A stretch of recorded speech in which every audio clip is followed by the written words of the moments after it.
In what may just be considered as a pretentious attempt at cinematic empathy, bluntly Austen-Peters fashions a telling that in a bid to be salient and offer social commentary with amazing visuals, delivers an exploitative piece with no true perspective or imagination. Let's review. It's not fake me. I will chop you up, feed your brokers to the fishes. You hear me so? Collision Course is a heart-thumping movie told in 24 hours that dives deep into the lives of a law enforcement agent, a young man, and some rogue elements. Tars. It explores the seedy underbelly of rogue law enforcement officers and the atrocious result as they collide head-on with a frustrated young man and a conflicted member of the police force. Collision Course is a race against time in a haze of palpable tension. It is a powder keg teetering on the brink of imminent combustion.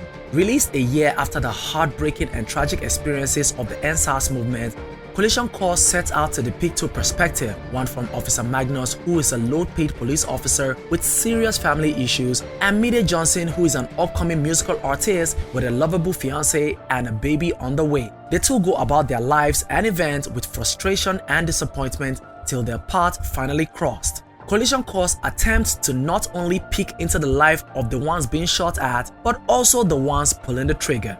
Now, on paper, the movie probably had a good story and a setup that buys your curiosity to be engrossed in its full telling. With a short runtime of 1 hour 12 minutes, it is clear that Collision Course wanted to be clinical and precise and just head straight to the point with no gimmicks. Its pacing is smooth and its world feels real up until it leaves you with a sour taste. This is only because of how its third act is handled.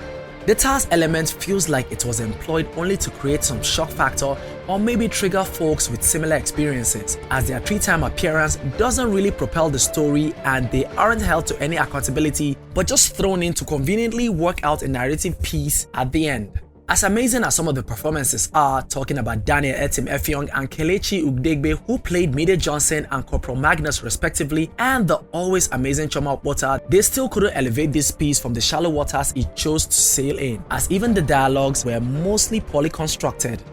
On the casting front, the ensemble is stacked with some familiar faces who could have been counted on to deliver some solid character work even if the characters themselves are too thinly sketched, with no development or layers, and serve as a travesty to the entire narrative structure.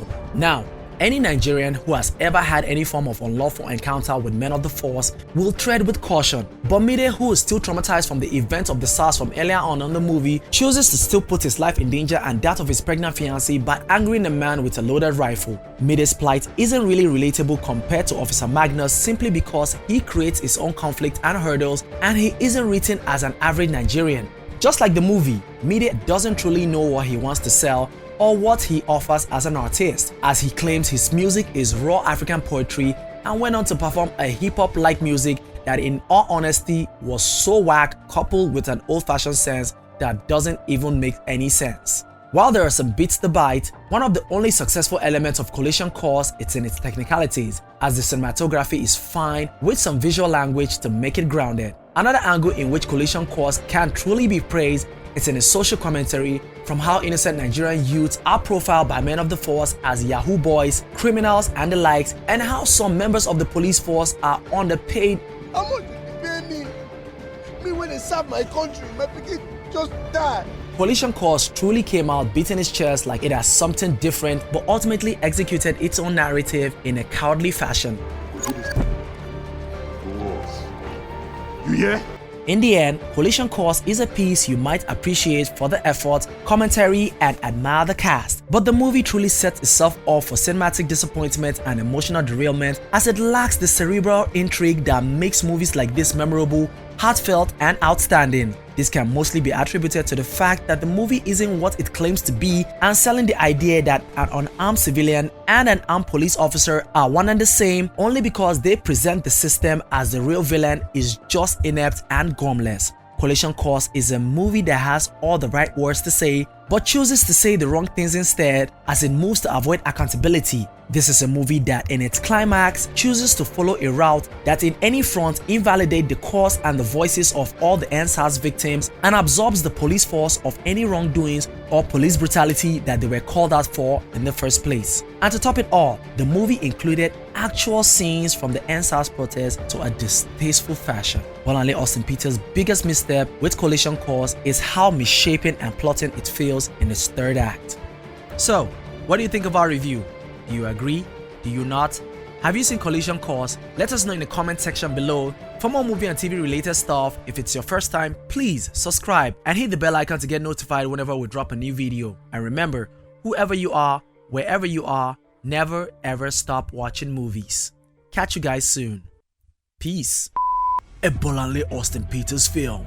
Directed by Bolanle Austen-Peters. Produced by Bolanle Austen-Peters. Person way on Jen, Bolanle Austen-Peters. Person way boom, Bolanle Austen-Peters. Person way color grade, Bolanle Austen-Peters. A Bolanle Austen-Peters production. A Bolanle Austen-Peters pictures.